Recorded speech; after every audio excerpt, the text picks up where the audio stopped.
امال انت يا عم صابر وصلت الاردن ولا ايه؟ حبايبي السمعه الطيبه بتروح في اي مكان. والله يعني انت انا عندك يوم في الاردن. النهارده عندي حبيبني من الاردن. انتوا هم يقولوا لك بعد ما فطروا جايين لك اهو. ايه وهذا مواريث الصلاة مصر على كلها؟ النبي هو حاجة مش عليها كلام. قول لنا جمله طب من الاردن كده مشهوره عندكم. والله يا اخوان يعني اشي فخامة، هذا فخامة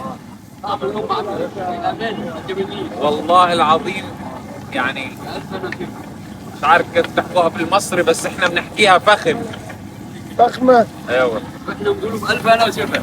احنا بنقولوا بألف انا وشفا للي نورنا. حبايبنا الاردن.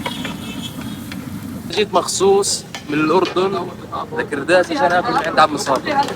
اقسم بالله اسكى اكله باكلها بحياتي مش بدون مبالغه. احسن من المنسف عادي مع اني اردني. يا عم الناس بتقول لك النظافه ومش النظافه والدنيا دي. انا هي جاي من الاردن، احنا بنقرف فاهم، بنختار ناكل مطاعم وشوك وسكين، بس هون احسن من 1000 مطعم يسعد، كلها نظافه ورتابه واناقه كل شيء بدك اياه وحلاوه كمان. تعالوا هون مش راح تندم ان شاء الله. نورت كرداس يا حبيب ريس. قلبي. نورت عم الصايغ.